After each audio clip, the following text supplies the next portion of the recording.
With the base frame completed, I've gone ahead and saved that assembly. I'm going to start the creation of the shaft assembly. In the motion folder, I'm going to select the bearing flat. There will be two of these, but the workflow is the same for both, so I'll show you the first one. I'm going to be using eye mates again. We can see the location of the eye mates on the C channel. Let's rotate the bearing flat around so it's approximately in the correct position.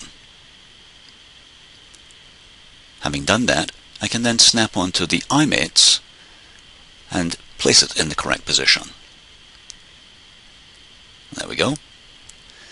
Normally I would move them away, but there are so few eye mates here, it's pretty easy, I think, to get the correct one. And that completes the location of that bearing flat. To hold the bearing flat against the C channel, I need to go and get a pop rivet. So in the structure folder, a couple of bearing pop rivets.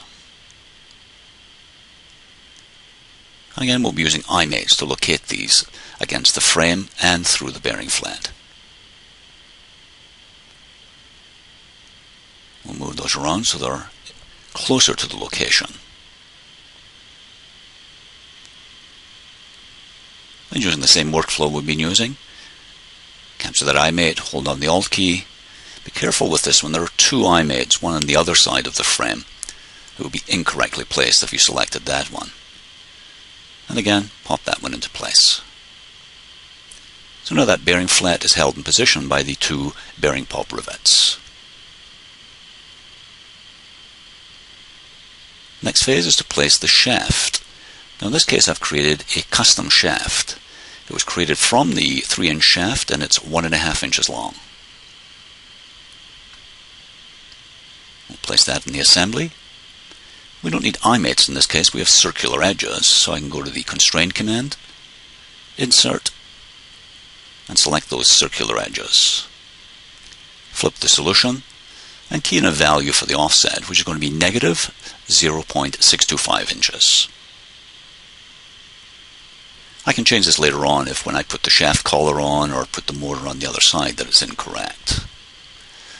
So to complete this, I'm going to get two shaft collars. The workflow for these is a little different on each side, so I'll show you how to do both. Let's start with the one at the front. Again, we have circular edges, so we can use the insert constraint. Be careful when you have chamfers, you want to make sure you get the correct edge, not the inside edge, but the outside edge. Apply that.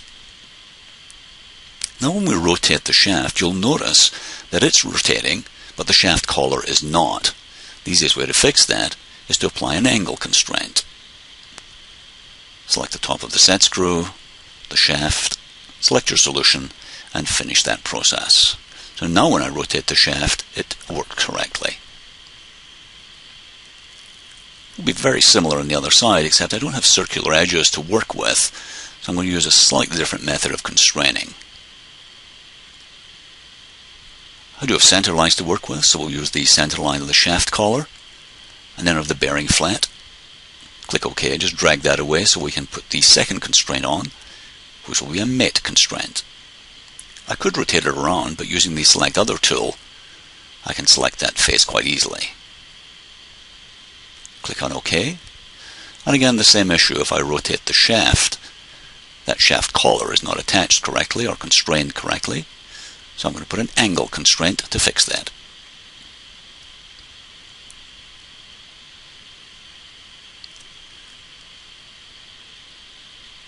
And that will work correctly. Rotating the shaft, you can see that both shaft collars are working. You just see it through there. And again, you can see that working. So anytime you do apply something like that, think of that angle constraint, and you'll be doing that on the other side.